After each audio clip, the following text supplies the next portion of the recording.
Ross Symons recently left his job as a web developer to follow his passion one paper fold at a time. What started out as a 365-day project soon expanded into an origami brand. The evolution of social media has brought us many things, but who would have thought that posting one picture on Instagram every day could change your career path? For as long as I can remember, I'd always wanted to do something every day for an entire year. And 2013, I'd been following a few people on Instagram doing these 365 projects. I thought, well, let me try it out. Let me just take this origami thing and just try and fold one thing every day for a year. Why I chose origami was at the beginning of, I think about 2002, my brother was busy with a project at design school. As part of this project, he had to get each person in the family to do something, and he asked me if I could fold or learn how to fold an origami crane. So yeah, I folded that crane. That was 12 years ago, and I just didn't stop.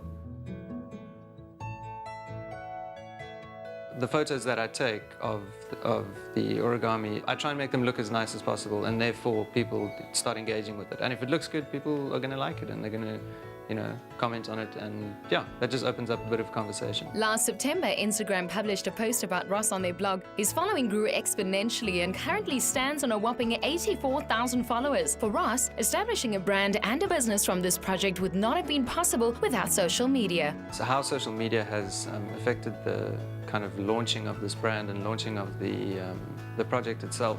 It's international exposure purely based on the fact that it's happening all online, and online, as we all know, is it's a global universe, really. I think this is as much an art project as it is a social media project as well.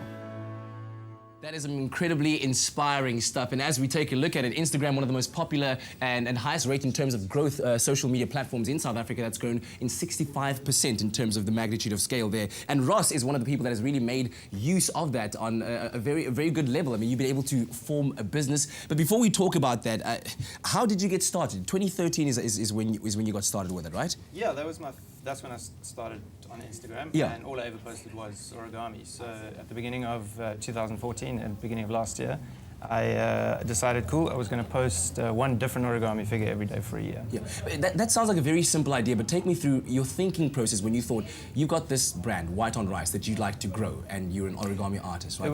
It was actually because of Instagram that the brand started. At the beginning of the project, I had no intention except to complete the project for myself. Yeah. That's all it was about, was doing one thing every day for a whole year just to see if I could do it. It was a personal thing. I started that for myself, and I continued to do it for myself. And then taking it further, you've been able to develop an actual business from this. Tell me more about that. So yeah, I mean, it's a business. I'm an artist, so at the end of the day, I need to sell my art. So I figured, through the course of watching how these just the reaction on Instagram, I started seeing, well, people are kind of enjoying this, and I could possibly make some money out of this. And I've got a few products together, and as a result of being on Instagram and connecting with as many people as I have been. Dude, this is some really cool stuff. Thanks, man. So wait, how do you make an origami piece fly off your hand like that in the sunset? Yeah, I could tell you, but then I probably have to kill you. Okay. All right, no, I understand. Don't give away trade secrets. But also, because I think one of the biggest challenges, you might have one great post that gets like 1,000 likes, and then you've got to follow it up with something else that also keeps your viewers interested, or your audience interested on Instagram. How did you manage to do that? Like I said, I started the project for myself. I just wanted to do it, one post every day. So, and I never thought about likes, I never thought about followers or comments or whatever. So I continued. Well, obviously, the further into the project I got, I started seeing there was, there was a big interest. But I just kept going back to why I started it. Yeah. Which was to do it one thing every day for myself, and I continue to post like that. Obviously, I mean, user interaction or follower interaction is important, but I just think that if you want to do this, if you want to do something like this for yourself, just do it because you want to do it. Don't worry about, don't start an Instagram account and start posting stuff to get likes and comments, because that's all you're going to get. Yeah.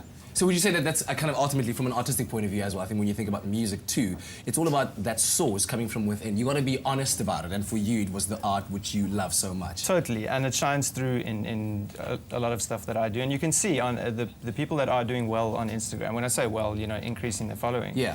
those are the people that don't really worry about, you know, how many followers they have and how many likes they get. And it's crazy that it can all actually all turn into a business and then one day be an income for you as well. Exactly, that's it. So what does the future hold for Ross? Well, a lot of the business that I do have coming in is I make stop frame animations as well. So, you know, taking a flat sheet of paper, you can't really see it here, but flat sheet of paper, turning it into something, and then, you know, and frame by frame taking a photo of all those things. Oh man. Putting it together, and I've got a lot of international interest, and that's as a result of me being on Instagram.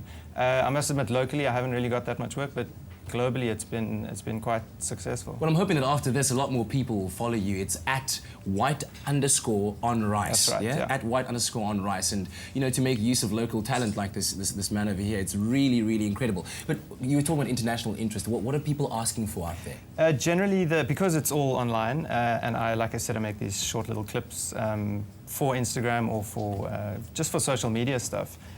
So yeah, they're asking for just taking their brand, you know, adding a little paper element to it, because I think there is something quite, there's something quite different about paper, and particularly watching a flat sheet of paper, which essentially that's what origami is, taking a flat sheet of paper and folding it step by step into a specific figure. That's crazy. So, Wow. you know, adding a brand element to that, and turning it into some sort of like stop motion video or short film, that's that's kind of where a lot of the interest is Well, we coming could from. one day see an entire feature film somewhere, you know, nominated for, I don't know, best animation origami, whatever at the Oscars. But congratulations, man. And thanks. wow, yeah, so go ahead and follow that at @white_on_rice, and also keep sharing those selfies with us. #Expresso selfie. Have you shared yours yet? Come on, I will. Ross. He will just now. But right now, let's get some more inspiration from South African icons. Rolene Strauss, who made the entire nation proud last year when she was crowned Miss World, and we got to catch up with her over the December holidays just before she got to spend time with her family.